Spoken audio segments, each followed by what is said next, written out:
Welcome to Built for This. I'm your host, Brian Briscoe. My podcast features captivating conversations with intriguing people who have found purpose in their lives through their career, family, or life experiences, and just why they were built for this. Through the stories that you will hear, I trust that you will be inspired and encouraged to find just what you were built for. So let's get started.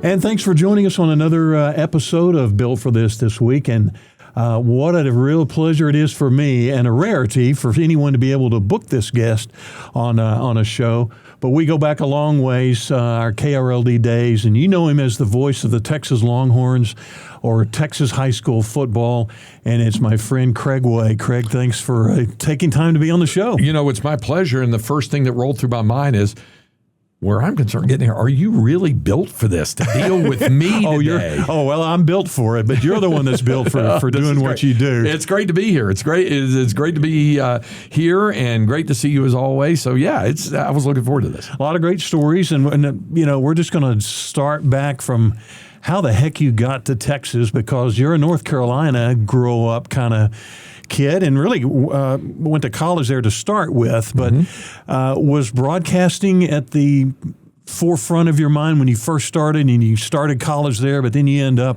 at the University of North Texas. You know, it's interesting. Back in the mid to late 70s, which both of us can identify with. Barely remember those. Yes. The high school I was at was kind of ahead of its time. In some ways it was behind the times, but in other ways it was ahead. And one of the areas where they were ahead, they had their own closed circuit television studio. And it was all black and white, but it was cameras there. And we broadcast. I auditioned for it as a freshman and got the sports anchor role. We did a live 30-minute newscast every morning of the school year from 8:30 to 9 during homeroom. Yes. And I was the sports anchor. And so I enjoyed all that, but then they decided to expand it a little. We got into the spring, and there was a homeroom basketball tournament. Each homeroom had a basketball team. Yeah. And so they said, what would you think about doing play-by-play of this? I'd never done a play-by-play thing in my life. And I said, sure. So I did. Mrs. Smith's room against Mr. Jones. It was Mr. Busick's homeroom beating Miss Unger's homeroom. Big showdown. 21-14 basketball, not score. Football. But that was my first play-by-play experience in the spring of 1975 when I was in 9th grade. Wow. So you might say I kind of got hooked on it then. I did go to UNC Wilmington my freshman fall semester, but my parents had moved out to Texas to the Metroplex, the Dallas-Fort Worth area. My dad was an advertising guy, and he went to work for the Dallas Times-Herald. Yeah. So I came out, went to North Lake in Irving, get some basics out of the way, did PA for the basketball team there. Actually went for one semester out to Lubbock to Texas Tech and studied some stuff there. But then North Texas was really calling, and the opportunity to be involved, as both of us were tutored by the late great Bill Mercer. And that's where it started, and I was able to kind of cajole and nudge the program director into letting us call Pilot Point football. So I did the Pilot Point Bearcats, and then the Louisville Fighting Farmers, and Crum Bobcat basketball, and Ponder Lion basketball. And it was during that time in '84 when you and I met, because you were doing a 10-minute Friday night high school scoreboard show on KRLD from 11:06 to 11:16 p.m. That's exactly the time. And when we got to 1984, you said, or 85, you said, and by then I'd been hired part-time as a news tape editor. Yes. You were full-time in sports, and you said, how would you like to do this scoreboard thing? Take it off my hands. Please take this off my schedule. So I looked at it, and I said, well, the first thing, it's got to be longer than that. We've got a 50,000-watt signal, and I pushed and prodded and cajoled, and eventually we got it to 1 hour, and I did it that way for 10 years. Yes. And that spawned a television producer by the name of Jeff Watts, who was running a office janitorial service. And he tells the story about how he had his 2-year-old strapped to his back on his backpack while he's cleaning, but he's listening to the KRLD high school scoreboard. That's our audience. Mascot team name of the week, and the cheerleaders cheer. And he said, there's got to be a way to do this for TV. And it ultimately became High School Extra, and that was more of a magazine-style show, kind of like Bob Phillips with Texas Country Reporter. But then we we took it to live on Friday nights in 1996 with High School Extra Live, which ultimately became High School Scoreboard Live, and I did that for 25 years. And I'm going to explore some of that a little more in depth, because you really did put high school coverage on the map at KRLD, and then became the television show. But you mentioned, I'm going to back up a little bit to North Texas. Mm-hmm. So you're doing all that high school stuff. It's on KNTU, the campus radio station.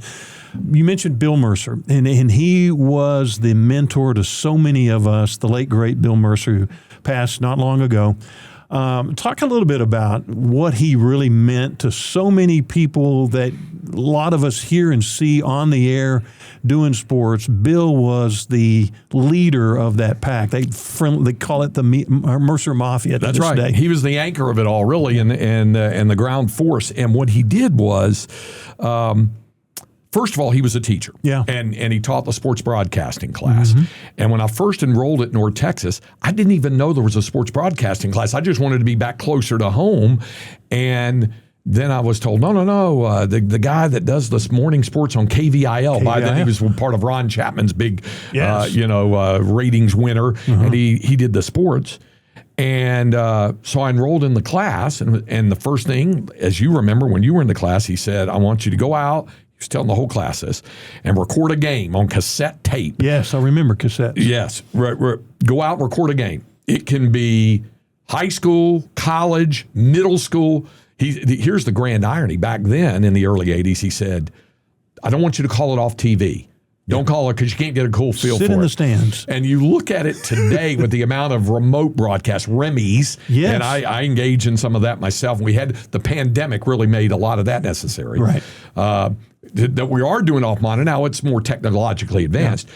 But that first year, I wanted to pick out a team that was good. And in Dave Campbell's Texas Football Magazine, the preseason number one team in the state in what was then 1A, it would now be 2A, was Lindsay, just west of Gainesville. Okay. So I went up there and I spoke to the head coach and I said, I like to call these games. Is there a place running? He said, you can sit on top of the press box if you want, a little 1A press box.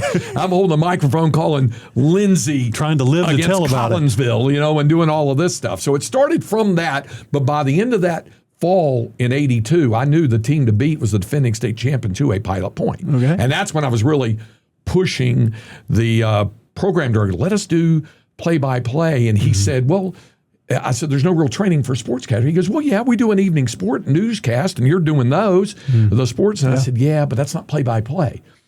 He said, how much is it going to cost? I said, I don't know. Install a phone line. He goes, if you can get the underwriters to the donors to support the cost of the broadcasting, do it. So I go up to Pilot Point, and I'm going to Yarborough Grocery and Market. You bet. And Strit Matter Irrigation and Supply, and selling underwriting to them for $25 a sponsor. I go to Pilot Huff Funeral Home and Pilot Point Monument Company, and Mr. Huff said, we would be glad to assist you if you will only bill us. I said, yes. So spoken in true funeral home fashion. Yes. So I got 8 sponsors to pay. It was $200 to pay for the cost of the phone line thing. None of us were getting any money to do it. We just wanted the reps. Yeah. And that's when we started doing it. Oddly enough, ironically enough, the star all-state offensive lineman for Pilot Point was a guy by the name of Bill Elliott. He played for Coach G.A. Moore.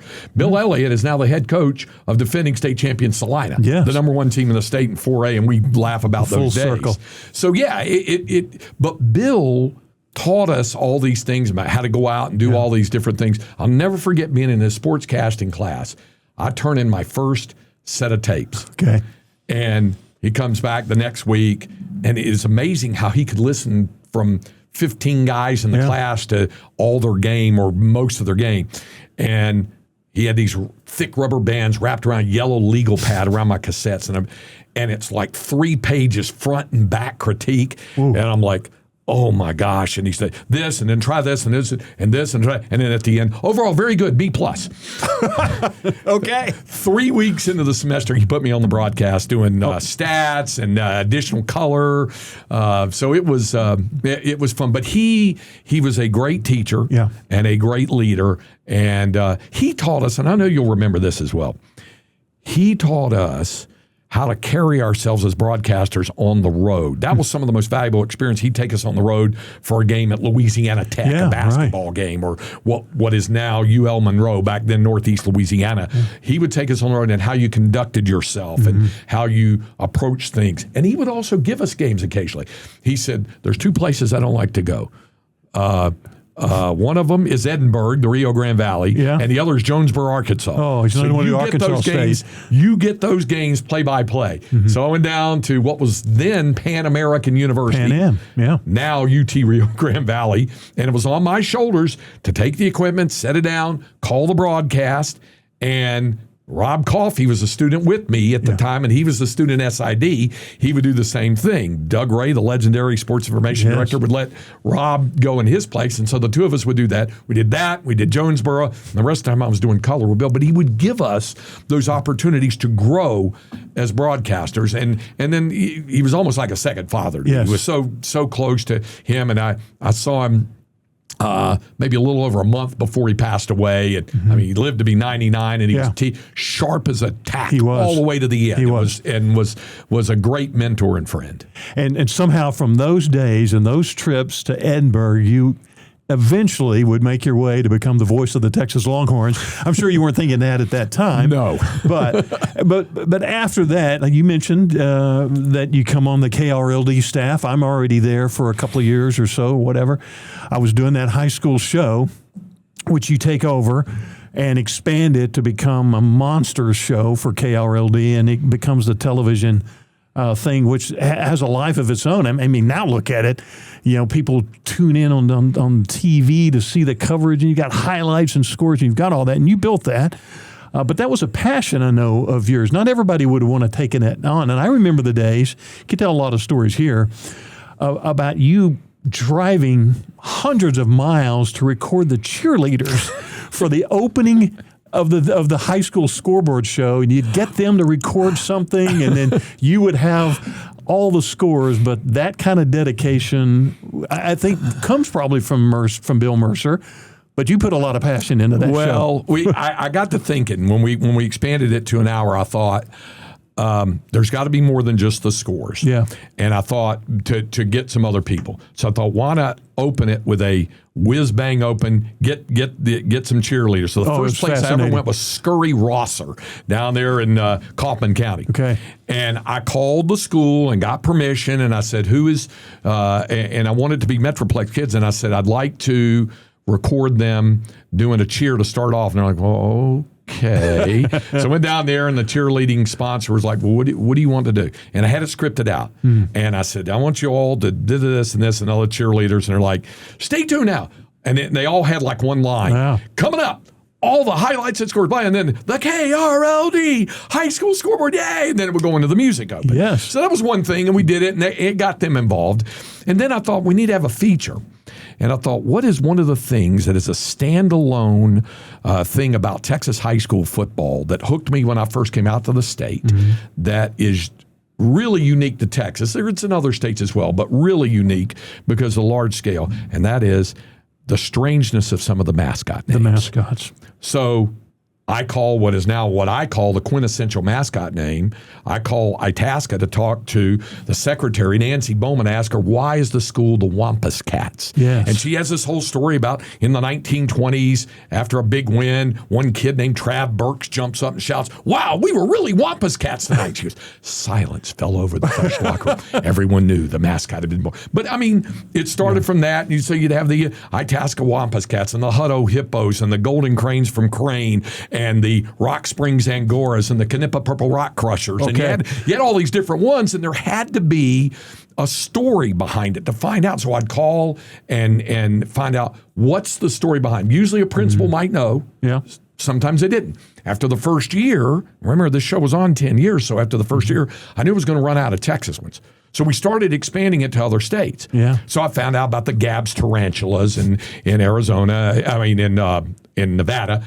Arizona, Yuma is the Crims, short for criminals. Okay. And I was like, and this is a school thing. And she said, well, the original schoolhouse was housed in the old Yuma prison. Okay, why not? So, and I said, let me guess, were the uniforms black and white?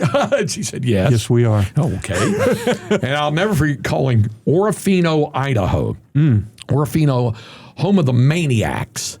And when I called, a janitor answered the phone. He said, I'm the school janitor. Everybody's down at the pep rally right now. Oh. And I said, can you tell me why the school is the Maniacs? He goes, I really don't know why. Some say it's because we have a state mental hospital right down the road, but I don't really think that's the reason. That's good enough.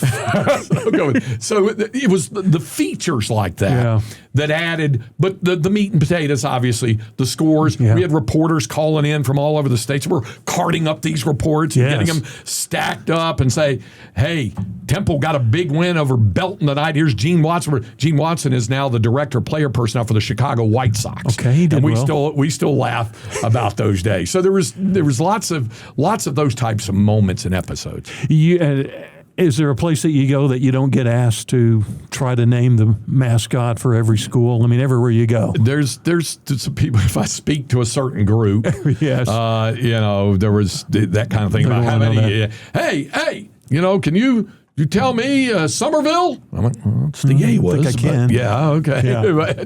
So, that some might call that an affliction, but that's okay. Well, you do a lot more. You did a lot more at KRLD than just the high school scoreboard show. That kind of got you going, and then you do a lot of other stuff. And we all of us who came through there, mentored by the great Brad Shams. We already talked about Bill Mercer, and Brad kind of helped all of our careers to go on, and kind of helps you before you end up going to Austin. Yeah, he did, and he was my boss for 7 years. He was your boss for a long time. Yeah. And he was another great mentor of mine. But you and I remember this well. and Chuck Cooper's team when we were on staff, our friend Art Haynes, we were all on staff. George Dunham, Craig Miller, a lot of us were on staff. Brad was really into us doing features, daily features. And I think it developed our skills as writers and reporters and things like that. But the way we got to a lot of those features is, Brad would sit at home and read the agate in the newspaper in the sports section of the Dallas Morning News or Times Herald, and then call us and go, has anybody checked into I remember why these this calls. bowler is bowled 7 straight perfect games? And can you call after Cowboy season? And we used to refer to as the reign of terror because he was constantly out. But it made us. He's just kidding, Brad. But it made us better reporters. And I'll tell you another thing that really made us all better reporters. Here's a perfect example of this and why Brad was so instrumental for me. One of those calls, he calls one day and says, listen, are you familiar with a high school track star named Christy Gaines? I said, yeah, she's from Roosevelt, and she was really good, won state title. And he said, well, she's being named the Gatorade Athlete of the Year for the state of Texas. They're doing a news conference down at the Anatole. Can you go down there, cover it, and write me up a little deal, do me a report thing on it for Sports Central, for the talk show? And I said, sure. Well, the news conference was supposed to start at 4. It didn't start until 4:30. Now, we were only a couple of miles from the Anatole in those days, Carpenter Freeway and Mockingbird. So I go down and I cover it, and I talk to the principal, and I talk to Christy, and I talk to her coach. I talk to the Gatorade people. So I get all these sound bites. By the time, with traffic, I get back to the station, it's getting close to 6 o'clock. The show started at 6, and in those days, Brad would do 15 minutes of headlines, take a break, and then he would open up the phone lines for calls. But I had to have that report ready for him to fit in those headlines. He liked to use it as the kicker to get the break. So I knew I had till about 10 or 12 past to get it. And I'm banging it out, and I'm trying to get done, and that soundbite doesn't sound good, and let me re-cue this and do this. And meanwhile, Brad's got that intercom, and it's going, he's popping the deal going, you got that? You got that? Like when another report is playing, and I'm telling you, it'll get there, and I'm going, and I'm going, and I'm going, and I don't think I'm going to get there. But finally, I voice it, I get it. I go running into the studio. He's got another report playing, and it's like 6:13. And I go running in, out of breath, I hand it to him, and he looks at me, and he goes, maybe you can live like that, but I can't. And I felt about that big. And I was like, okay. So then I go and I slink back over in the edit bay. And then I flipped on the air signal just so I could hear, make sure I didn't screw up the thing. And I hear it, and it goes through, and I thought, it came out okay. It came out all right. We get to the break, and he goes, and that's blah, blah, blah, and we'll open up the phone lines for your calls after this. He takes a break. over the intercom. Craig, come in here. Oh. And I thought, I walk in there and feeling all hangdog. He hands me the report and the script, and he goes, hold on to that. That's going to win a Katie Award. Okay. And it did.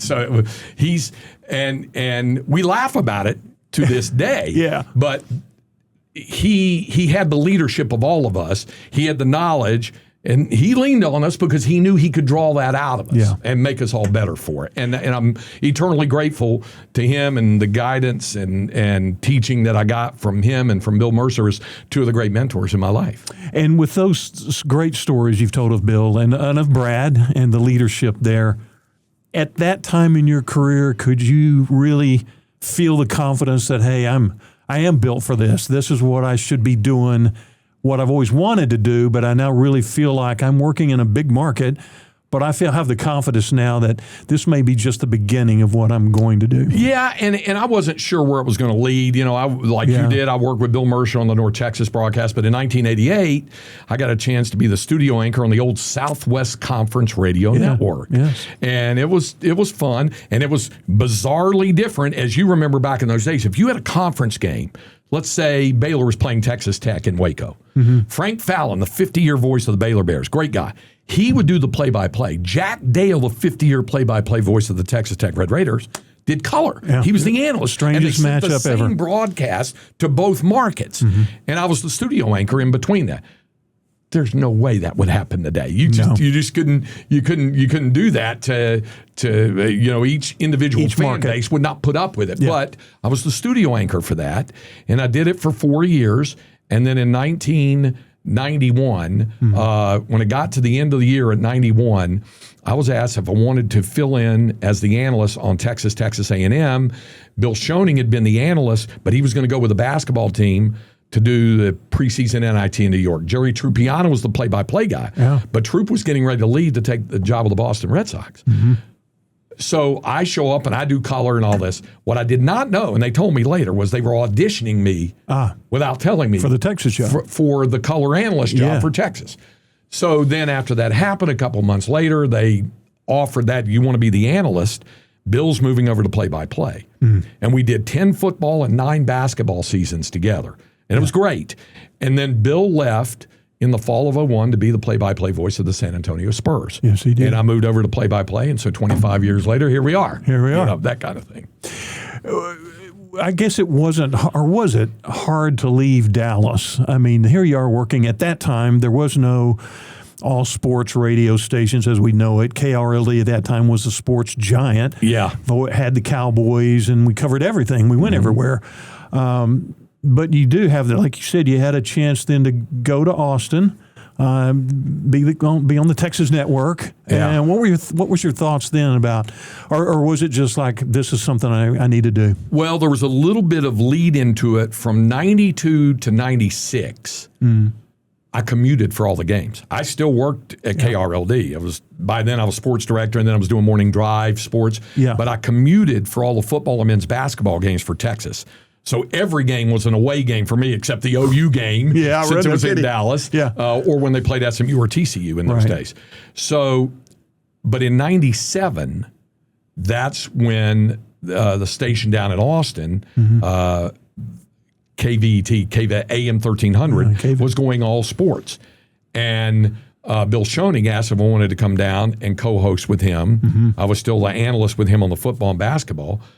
And so I talked about it with my now late wife, Laurie, at the time, and she was all for it. Her dad had been a Texas grad and grew up in Austin, and she loved Austin. So I took the job in 97, fall 97. Now, we had 3 very young kids at the time. Yes. So we had to get one house ready to sell.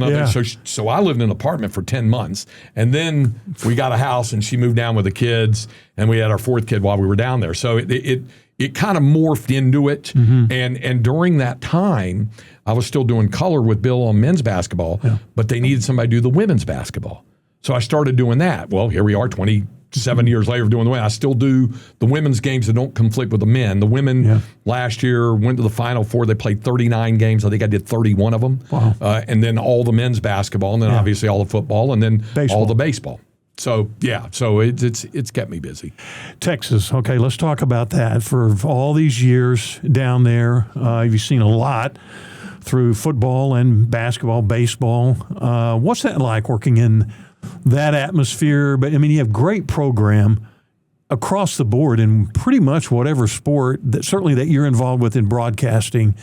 But if you're not at a professional level, you're pretty darn close as far as being a broadcaster. What's that like? Yeah, it's the franchise down there. It is, and they get over 100,000 fans every game, and it means an awful lot. And I've been very fortunate.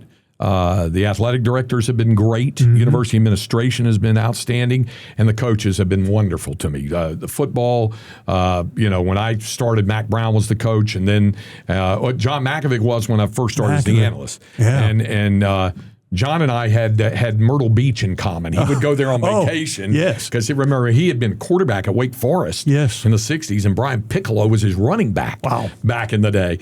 And so we had that common bond. And then Mac Brown had coached in North Carolina. We kind of had that common. Rick Barnes, the basketball coach, was from Hickory. So there was some common bond stuff there. And I really got along well with Augie Garrido, the baseball coach, a wonderful guy. Jody Conrad, Hall of Famer with women's basketball. And even the coaches that have followed have all been fabulous to work for, and work with. So it's good. The fan base obviously has its expectations. Sure. There's no question about it. But I would say none of their expectations are any higher than what those kids have for themselves, and what the coaches and the athletic department, they set a very high bar for their own performance. So it's fun to be a part of it. And you've called a lot of great, exciting games in every sport. I mean, I don't really know if you want to pick out one that's great. I mean, the national championship of football had to be one of the greatest years in games at the Rose Bowl. Yeah, it was. And it was a great season all season long. And we knew it was a special team when they went to Columbus and beat Ohio State second week of the year. Yeah. And so then they were number 2 all season long behind USC, who was trying to make it 3 straight national titles. So they get to the Rose Bowl, and the interesting thing is, because people have asked me about, how do you see the field? Where do you see the field? Yeah. For the Rose Bowl, we were all the way at the other end of the press box, on the tail end, our broadcast and USC's. I'm in the last booth. Okay. The famous part where Vince Young runs it in on 4th and 5 is at the opposite end of the field. Not the best advantage point. point. I'm like this, leaning out the window, looking down there. All the dreams, all the hopes of the national championship come down to this play. 4th down and 5 from the USC 8. I think. Yeah, and all this and run around. So it was crazy, and it was wonderful. The 2 national championships in baseball in 2002 and 2005. People ask me about the phraseology of light the tower orange. Yeah. It kind of happened organically. Keith Moreland, the former big leaguer from Carrollton, was my color analyst. He played on the 1975 national championship team. And the day of the national championship game, I had people ask me, "Hey, what are you going to say when they win? What are you going to?" I'm like, I don't know. I always believed, let whatever happens, happens. If you try to plan something, anyway would screw it up. I'd mess it up. Yeah. So I wasn't going to plan to say anything. Yeah. Well, we get to the 9th inning. Keith brings it out of the break, blah, blah, blah. And then Keith goes down the field, get ready to do the post-game interviews on the field. So first guy reaches for South Carolina. Houston Street is on the mound for Texas. Next guy hits a comebacker to him, and it starts a 1-4-3 double play. All of a sudden, there's 2 outs. And all of a sudden, it hit me. I thought, what am I going to say? What am I going to say? And the only thing that could come through my mind was Keith talking about when they won the 75 national championship, as they came into Austin, seeing the tower lit orange. And the next batter on the first pitch hits a ground ball to Jeff Onoveris at first. He'll step on the bag, light the tower orange. The Texas Longhorns are college baseball's national champ. That's what it started from. Wow. But I've always said I believe those kinds of things have to come from within organically. You can't plan. I can't anyway plan. I'm going to say this and that they won, because if I do, it's not going to come out right. No. And so now let's go to the Texas high school championship games. Talk about some exciting ones that you have called, certainly on the television side. I mean, you've had some great ones in the last few years that probably stand out. Some of those involving the Houston area teams and the local Dallas-Fort Worth teams. Sure. Got to stick out in your mind. Yeah, they do. I will tell you this. before I was even calling those state championship games on a regular basis, I'd had some memorable ones on radio. I'll never forget in the 2A state championship in 1995 is the number 1 team in the state, Salina, and the number 2 team in the state, Alto, from East Texas.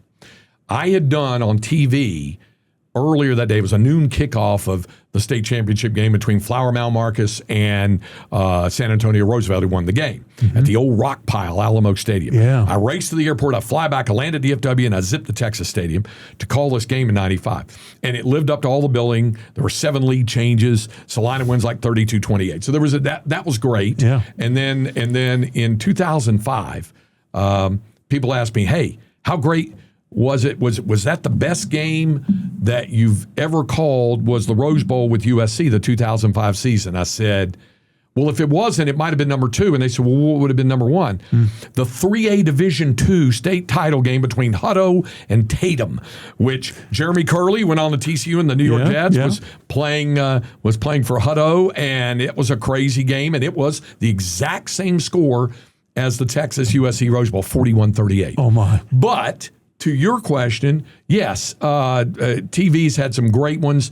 Obviously, the Hail Mary game in 2018, Galena Park, North Shore, and Duncanville ends on a Hail Mary. There have been other games that ended an overtime game back a few years ago, and between Katie Pato winning an overtime game to win the state championship. Maybe one of the most incredible ones, Highland Park in 17 is playing Manville back and forth, and it's like a 53-49 final score with a tackle made at the 1-yard line on the last play of the game. So there've been a lot of those, and it's great to have those. But I call 7 or 8 a year for television, and there's always a really good one. At least 1 or 2 really good ones at all of those. I think what the fans and the people who have come to follow you and follow those games, they love your passion for those games. It comes out as much passion as you would have for a Texas game or anything like that. And kind of going back to maybe, what Bill Mercer taught us as students, and what maybe you share now with future students is the what kind of preparation you need to have for a game, and what do you like to tell students or up and coming broadcasters? And you made a good point a minute ago, is to try to be prepared, but maybe don't be prepared what you're going to say exactly. That the moment, the spur of the moment, needs to be able to carry you in that moment. Yeah, I think the preparation, the key is the preparation. If you've done things, prepared your broadcast charts, your spotting your boards, and done all your research stuff, then it's pretty easy to come out naturally when you just have the boards as reference as you call the game. And yes, when I've spoken to broadcast classes, I've told them that. The key is in the preparation for that. Bill also used to teach us something. He used to say that when you start a game, you are on what he liked to refer to as the edge of excitement. You didn't want to be too high up, because then you're just banging your head against the ceiling on big moments. If you start off going, here we go, blah, blah, blah, blah, blah, you got nowhere to go. But you start at a level, leave yourself some ceiling for big moments in the games, and then then the excitement can go to another level because you've left it some room. And I think that's something to keep in mind for broadcasters. You don't have to start on top of the building, because then all you can do is jump off. Exactly. Personally, let's go personally for just a moment. You have such a busy schedule, and we've known each other for a long, long time.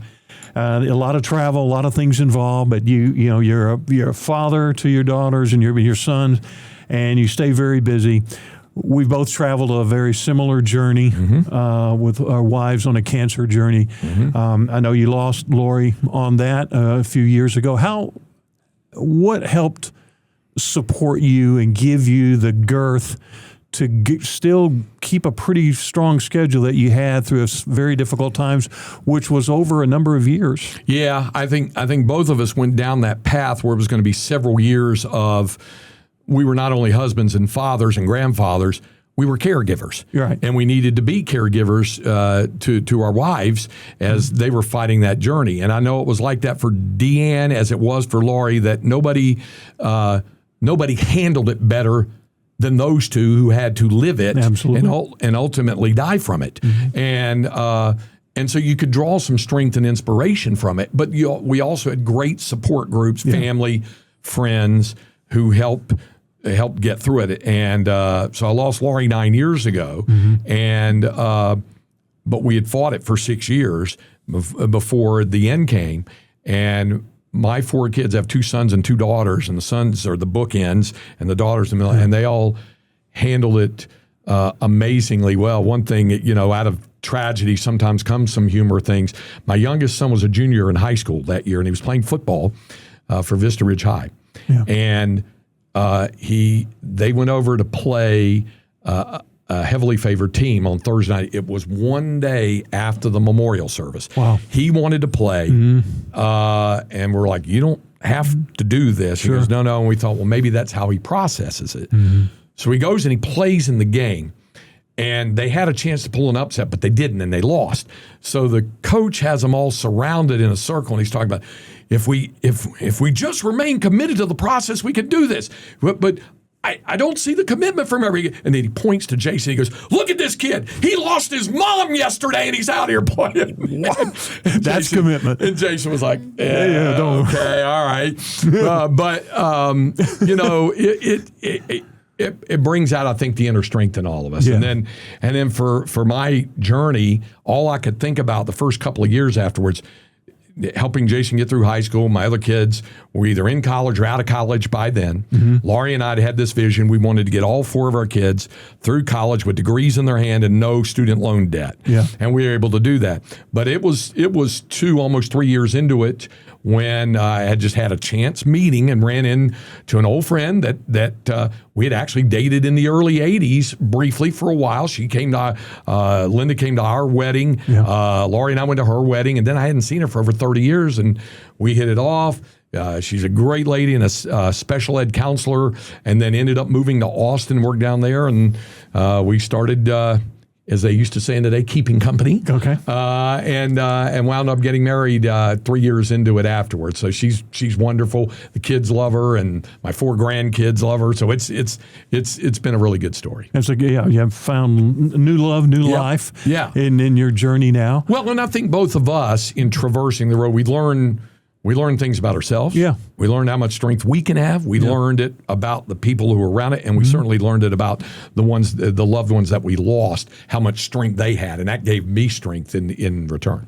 And just to expound on that just for a moment, as much as I know that how much you love sports and broadcasting and doing what you do because you pour your heart into it, but to go through the journey that you did with Laurie, through all that time, and as difficult as it was, what do you think you learned from you as a man? All of us, we usually have to just put on that mask and go to work. But you learned a lot. What did you learn for yourself during those years, you think? I think that we're all human and that we do feel the emotions, and we also prioritize what's important. The day that Laurie died was the Texas OU game. Obviously, I wasn't going to be at the Cotton Bowl to call that game that day. And at one point, someone had come into the room and it turned on and the game was on. And I looked up at it and it struck me how inconsequential it was in the big picture. Now, I love being at Fair Park and calling the Texas OU game every year. To this day, that's the only game I've ever missed for Longhorn football. But in that moment, all of my energies, all of my concentration was on my wife, who was in her final hours on Earth. Yeah. And so you get perspective, I guess, is the best way to think about it. You get perspective. Was I able to go back to work? Yes. Was back in the booth a week later. And Laurie would have been the same, would have told me to do the same. In fact, she would have wanted you to say that. Yeah. So, and I know Deanne did the same for you. You compartmentalize. Mac Brown told me years ago after one of his players was killed in a car wreck, he goes, you don't move on, you move forward. You move on you move forward to the next level of your life. And I think that's what it's been.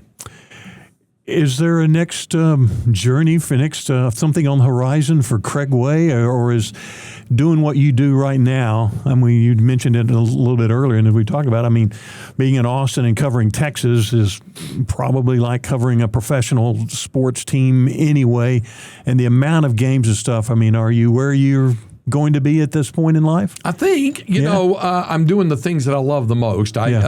When we were all students when I came through and when I was working with you at KRLD, my professional goal was to be the play-by-play broadcaster of a major Division I program. Didn't know which one, just wanted to do it.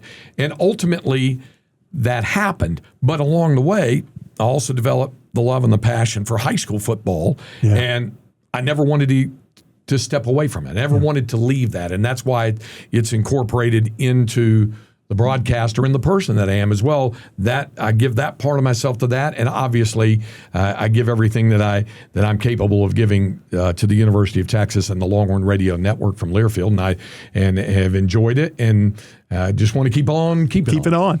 What's the thing that, I mean, you and I go back to, I mean, terrestrial radio in the old days, the good and bad changes of broadcasting that you've seen over these 30-something years that you've had to just adjust to. What's I guess, the biggest or the toughest thing to do? Well, a lot of it has changed, as you mentioned, and I think the pandemic had a big part of that. That's where we all started learning about how versatile we could and should be when it comes out. When the pandemic was going on, and our radio station for a while nobody was going into the building. We were doing shows remotely on equipment from our homes and things like that. But they wanted some play-by-play to go in there. Yeah. And they're like, what are we going to do? What are we going to do? I went down the street. There's a group of elderly retired gentlemen pitching horseshoes. I did some play-by-play and sent it in. We were doing things like that. The guys in the Big 12 and all this, we had a conference call. We had a chance to do play-by-play of the campus championships of Madden, playing Madden. Here we go. So I called the campus championship of Texas, and then they were playing Iowa State, and it was a tournament. And so I did the first half, and the Iowa State guy, John Walters, did the second half, and Iowa State crushed Texas in Madden. So we had to get creative with a lot of what we did. And I look back and I think about broadcasting through a mask at Allen Fieldhouse in Lawrence, Kansas, up in the rafters and things like that. But it proved how resilient not only broadcasters could be, but society would have to be. And I think we learned an awful lot from that. And I think we've learned that we can roll with the changes and be as flexible as we need to be. Well, Craig, you've mastered your craft. And so I just say keep doing what you're doing. We love listening on high school and for Texas, and we'll just keep doing it. Well, I don't have plans to quit, so I'll keep doing that. But it's always great to see you and to come back and to visit with you and all the people who were such a big part of my life and my professional development as a broadcaster, and you as well. And it's always great to see you. So I'll just keep on going. Dude, thanks for being on the show. Thanks for joining me on this episode of Built for This. Be sure to follow Built for This on your favorite listening platform and share it with a friend. Join me on the next episode when I will share entertaining stories of inspiration, encouragement, and purpose-driven experiences. What are you built for? Built for This is produced and recorded by Heart Media DFW.